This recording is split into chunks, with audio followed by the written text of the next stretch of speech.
Yeah, I'm Blair Stone. I'm here at East Marchagee on the family farm.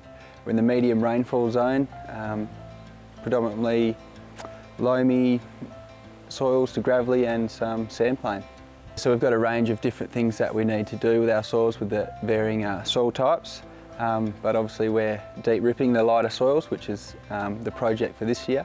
Yeah, so soil management has been a really big focus in the last 5 years for us. We've sort of taken a two-pronged approach. One is trying to get the roots deeper into the soil and looking at compaction and subsoil acidity to try and let the plants finish off a little bit better later in the year. And the second one is at the surface, trying to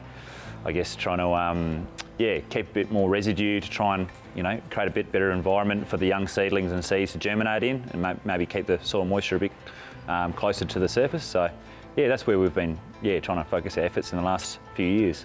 Yeah, so my trial was around land replenishment, basically salt country or just basically paddocks to get put to the back because they're out of the way or they're not productive, or a whole range of things that goes with them.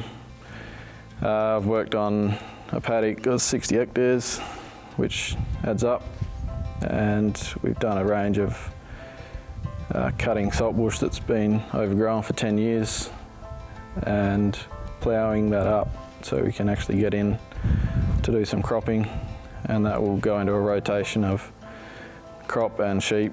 So through my trial I've done 3 plots of deep ripping at 3 different depths.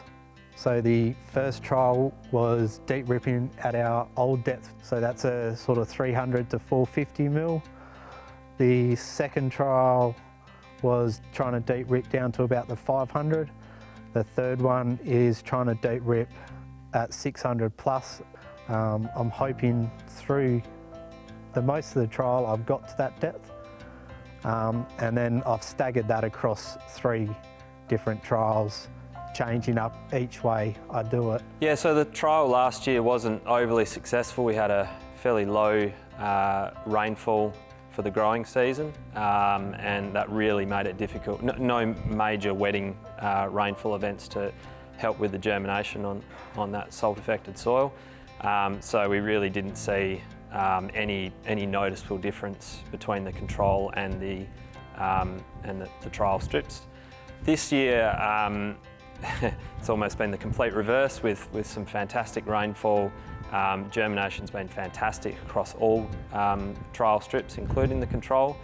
However, it's more noticeable on the composting strips, and the thoughts are at the moment there's probably extra nutrition there as the compost is broken down, probably more access to nitrogen. It seems to have a better, sort of healthier look to the plant, darker green type colour to it. So we'll see it come harvest whether the results are there in the yield.